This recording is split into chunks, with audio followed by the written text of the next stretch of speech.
Paul Smith Goodson. There's my singing. Good morning, Paul. How are you? I'm doing great. How about you? I am doing fantastic. There's no better day than Monday, right? That's right. Looking forward to it.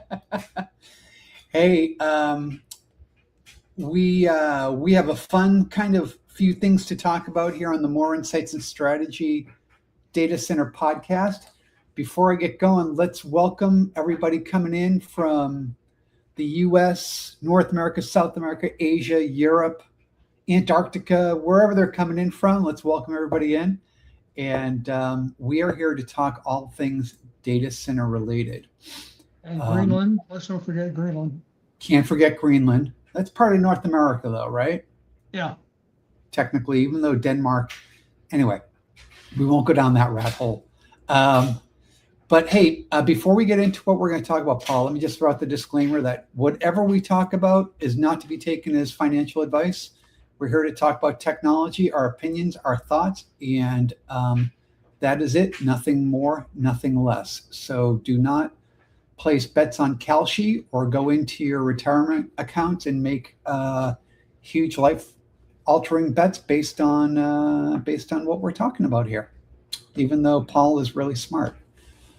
So anyway, I'll leave it at that. What's going on in your neck of the woods? You're here in Austin. You had a good weekend? I had a good weekend, yeah. Yeah? The weather's turning good. I like that. It's still a little cloudy, though, for my liking. I'm used to this time of the year being a little bit sunnier and a little bit warmer so I can swim outside, but, we're getting there. Yeah. So anyway, all right. Hey, we are talking AI bottlenecks, and we're going to talk about Google's next gen TPU or TPUs, the TPU8. And I'm guessing you want to talk about bottlenecks. Is that true? I thought we'd talk about AI and where they're going to put this stuff and what's happening in that world, It's a good idea, yeah. I was going to tell you, remember, I think it was 2 weeks ago or a week ago, we talked about Oracle making a $16 billion investment down in Saline, Michigan. Remember that? Yep. What I didn't realize at the time was that was part of the Stargate initiative that we wrote about. You remember that? Yep. So that Stargate's coming right along. I mean, that's a big facility that, is putting $16 billion in it. So, and it's a gigawatt. So, you know what I like about that, Paul, is that little things like this kind of crop up, right? Yeah. Like Stargate gets announced, lots of headlines, and then it goes quiet and nobody kind of thinks about it again, right? But I didn't think about it until I realized what they were doing down there. So yeah, that's the thing. There's a lot going on in the background, and it's like this really is coming to life. It's really fun to see. Yeah. And another thing, I was actually looking for what some of the bigger companies are doing with new data centers, but there wasn't any announced again. That was the same thing last week. So yeah, kind of surprised about that. Very cool. Yeah, I thought maybe we'd talk about what's happening in general with AI and data centers. Yeah. Talk about measurements. There's a power density is what it's all about now. It's not it used to be how many square feet you had in a data center. Yep. Now it's power density. How much is it going to cost you for a megawatt? That's the ratio that's important. Last year, it was running about a megawatt was running about $10 to $12 million, and this year it's double that. Mm-hmm. And I think the reason they're doubling it is because of the thermal loads that they've got and the next gen GPUs, and there's a lot of things going in that's causing it to increase so much. But doubling it from 10 to 12 to 20. I mean, that's a good chunk. Yeah. And some of the papers were talking about AI was canceling a bunch of data centers and all that, but they're not really doing that. They're just kind of reprioritizing their funds, Mm-hmm. and with the additional costs and everything, they're taking some of the funding from some of the low priority projects they had, canceling those, and then putting that money into the bigger project. So another issue coming up with AI is something you never really thought too much about, is that the lead times, because now we're looking at power issues and running power and all that. Yeah, AI's got a lead time of maybe 24 to 18 months. Yeah. And when you're talking about power issues, I mean, that can go out for a couple of years. So it's quite a difference to navigate those two. Yeah. It's interesting because when you said lead time, my head actually went to supply chain lead time. There are so many dependencies that go into building that data center. You're right. It's power, it's equipment, and it's to what you said. It's kind of allocating budget to the right problem at the right time, right? And it's like, I think it's almost a little bit of black magic the way they figure out, hey, we need to not de-invest, but deprioritize the investment over here to make sure we get this done, to keep everything floating so that we can manage the workloads we have as we continue this expansion over time. When you look at the like an 18-month lead time for AI and then a 10-year utility upgrade lead time, I mean, it's like trying to win a drag race with a turtle or something. I mean, the companies are starting to look at the small modular reactors now. I know you know about that. They're coming. Yeah, they're coming. It's a good solution, but there's some issues with licensing and what the NRC has to say about it. But I know some of the big companies are actually taking a really serious look at it, and I'm sure that it's probably going to happen. They had a conference here in Austin, I think last week, just strictly on SMRs.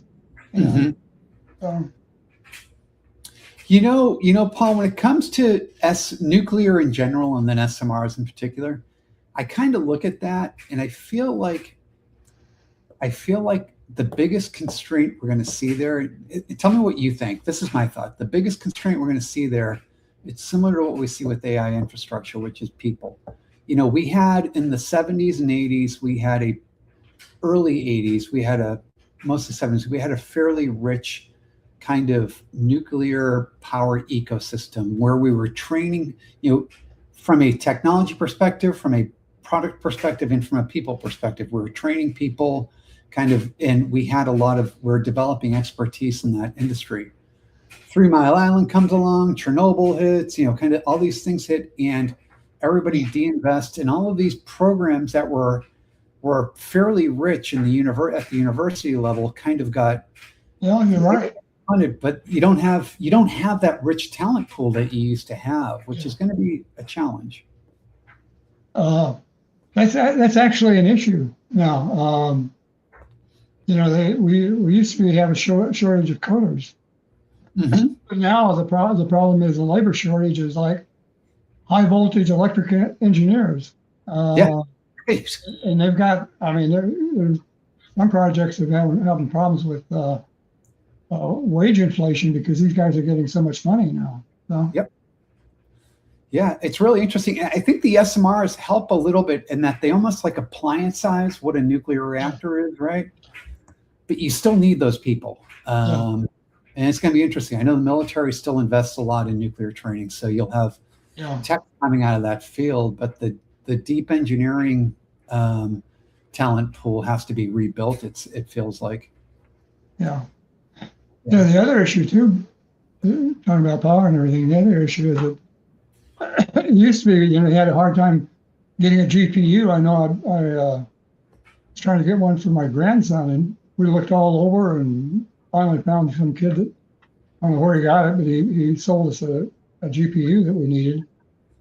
Now it's not, you can get a GPU now, but the problem is you can't buy a transformer. Right. So you can have a $2 billion project sitting there, and it's just sitting there idle, and because someone can't find the switchgear. So yeah. we're going from magic sand shortage to heavy metal boxes. Yeah.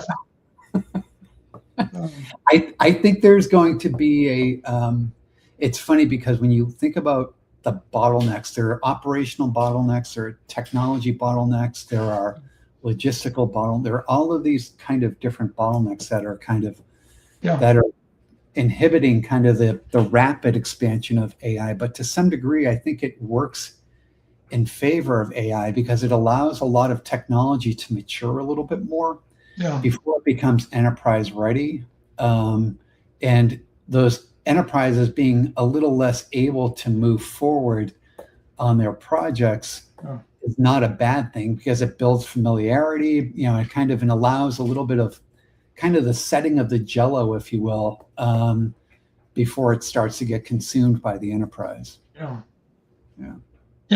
couple of the big hyperscalers are working on studies at I forgot where they're at, but there are 3 sites that are doing studies on SMRs and what it's going to take to do that. So it's going to be fun to watch. Related to power, one last thing on that. Have you kind of, one of the things that's coming up, and this, I'm going to cover this in my Google Next with what they announced with Virgo, but optical switching is becoming a big part of AI infrastructure, right? Because copper can't carry the speed. And don't. Copper is like the new gold, with all this electrical stuff. So. Oh yeah. But I see more and more power coming. But when you deploy those lasers, and that's what they are, those lasers to transmit, that is a lot of power. A lot of power. There's a company out there called Copen that is making an interesting play on this with what they're doing kind of around maybe LED transmission. I think the point is, I think there are alternatives to the traditional. You got to set up, transceivers, and you got to have lasers that are sending and consuming a lot of power. I think there's a way to achieve this with lower power transmitters and transmission lines that don't require as much. Number one, don't require liquid cooling and don't require as much power to transmit. That could have significant impact on what a power footprint looks like. So, be interesting to watch. Yeah, you're right. Yeah. Well, the AI is not going out of business. I know that. I mean, there's been a lot of stories, but it's just reshifting priorities. So. I keep hearing about bubbles, and I'm like, there are certainly bubbles within AI, like every transformational kind of technology. But AI itself is not a bubble. These data centers are not a bubble. They're, in fact, we can't build them fast enough. And this is not about meeting the immediate needs of today. It's about meeting the rush that's going to come 5 years from now as AI is deployed at scale everywhere. I heard somebody say, talking about data centers, heard somebody say that the good future is not prompt engineering. It's if you're a substation electrician with something about nuclear physics. Yeah. That's the new job, I'll tell you one last story on that. I agree to highlight what you're saying. I have a son that's graduating university next month, and he's going to work for somebody who does a lot of infrastructure build-outs. So the construction side, the physical side. And he was interviewing with the guy, and the guy's like, look, you can go and you can be the next great prompt engineer, or you can be the next great data scientist. He goes, but those jobs are going to be increasingly scarce, and entry level is very difficult. We still need fixed axes. We still need folks building this stuff, designing this stuff, and that's where the immediate need is. And there's a lot of money being thrown at those kinds of roles. So, yeah, wholeheartedly agree with you. Speaking of all that, I want to kind of shift into speaking of infrastructure. Google made some interesting announcements last week at its Google Next conference out in Vegas. So, Google is one of the early, it is the first hyperscaler to go build its own custom silicon. Back in 2015, it built the first TPU, tensor processing unit, addressing MLOps kind of, or machine learning kind of functions within Google for search, for YouTube, what would become YouTube, all that neat stuff. It's evolved over time. It came 2 years before Graviton from AWS, many years before Trainium and Inferentia. And Google has done a good job of, over time, consistently building on that TPU goodness. TPU, eighth generation or seventh? Eighth. They just announced 8th generation, which will come out later this year. Yeah. It's interesting. In TPU 8, they've broken this up into 2 chips now. You've got TPU 8T, which is for training, and TPU 8I, which is for inference. Think of training, the TPU 8T as the, got to have a whole lot of parallelism, so a lot of HBM, and they've got their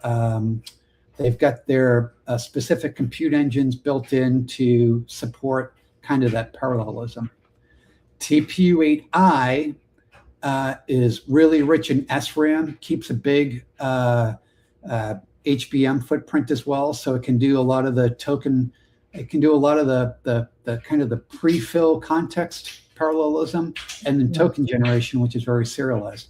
But they also replaced those computational cores with kind of an orchestration layer that enables kind of better communication between, the traditional pre-fill and decode functions called CAE.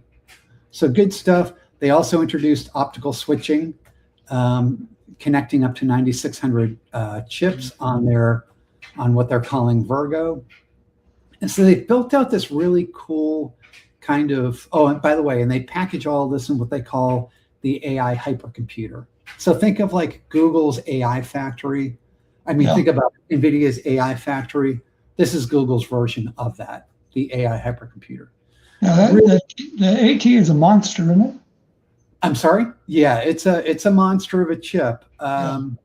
It looks like it's going to be highly performant. And they give some impressive numbers relative to Ironwood, which was TPU 7. So really good part. Yeah, and this comes on the heels, by the way, of that huge deal they signed with Anthropic, right? So I'm sure this 8T was built in support of that Anthropic deal, 3.5 gigawatts worth of compute power. Yeah. Really good story, right? So great technology. Here's why I struggle a little bit with what Google has announced, and I want to get your thoughts. A couple of things. First is, who is this for? Because when I see these specs, I think hyperscalers, model builders, and maybe a very small set of partners that can leverage, the absolute horsepower that's being delivered, right? They announced Salesforce as a customer, Major League Baseball as a customer, obviously Anthropic, and then some other hyperscale that have very specific needs around training and inference. I don't see a direct line to how enterprise IT would consume this. And I say this because the AI hypercomputer, in the way that inference chip is built, It requires, if you go beyond a 400 billion parameter model, you are locked into the Google chip infrastructure or the Google infrastructure.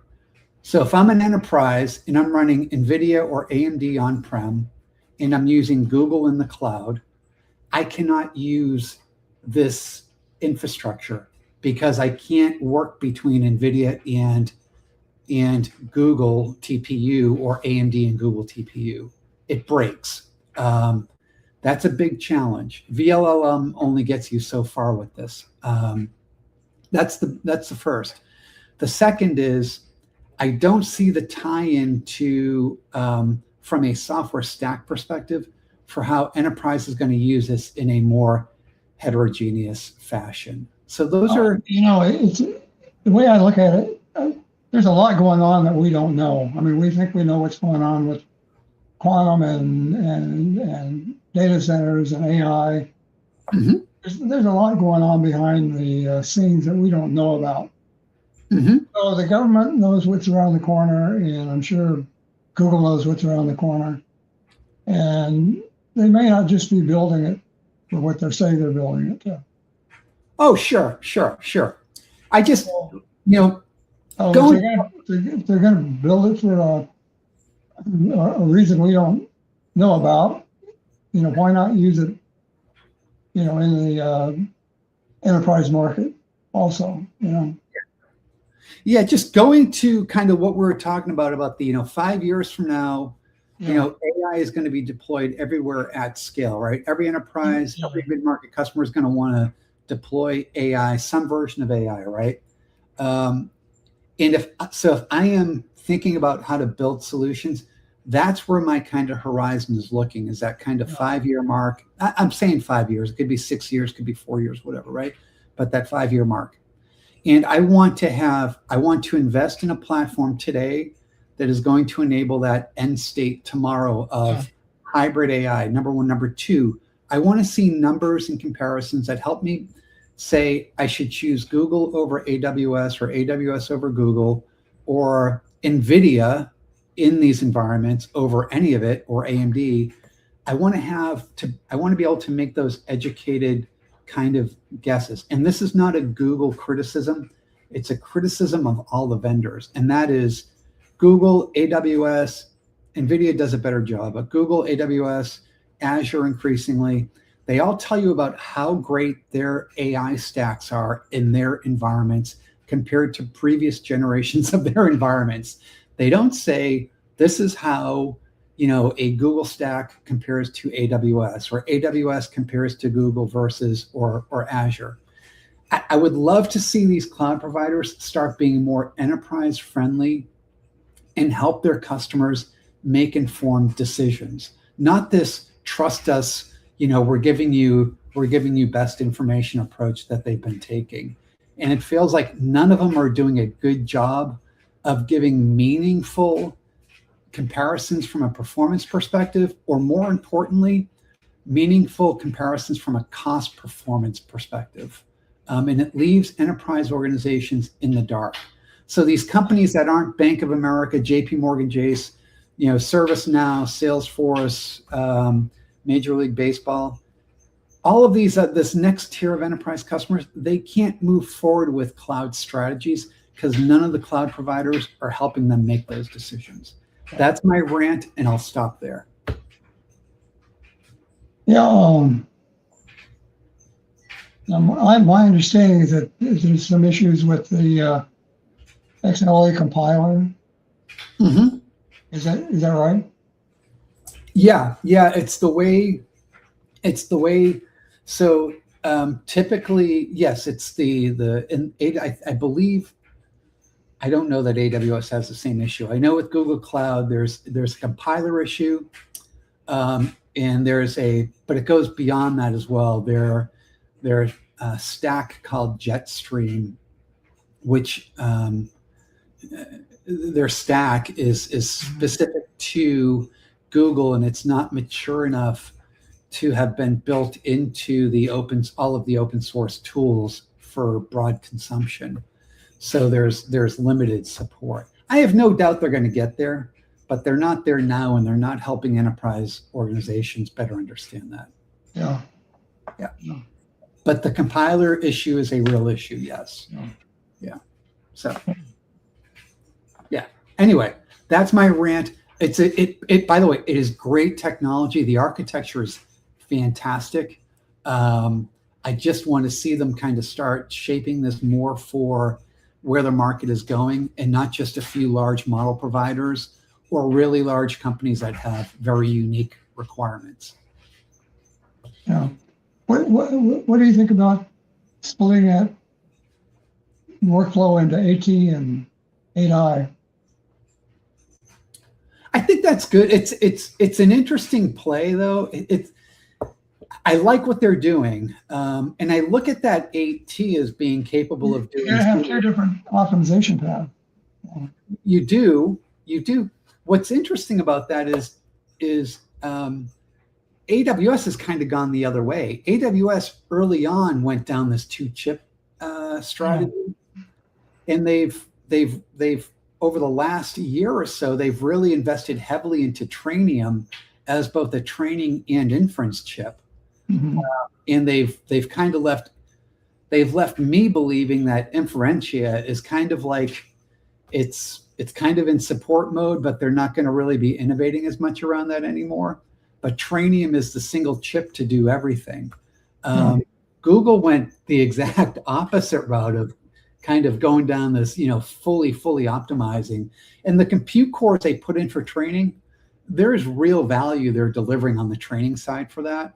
So I definitely see why they did that. And they kept it very... You used to be able to say a TPU is a TPU.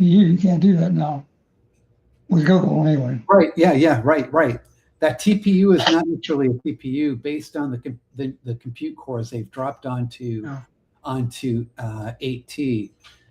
It's really cool, and I like what they've done. What I really like what they've done is they've kept a vast majority of that architecture shared between I and T, and that CAE versus the cores swap out looks like the major in the SRAM edition. Looks like the big difference between the two, which I think is smart because it's easier for them to maintain, but it adds a lot of value into the value chain, if you will. Anyway, yeah, good stuff. All right, hey, listen, we're coming up on the end here. What do you got going on over the next couple of weeks here before we talk again? I've got some big projects I'm working on, and it's kind of like head down for the next 2 weeks. So excellent.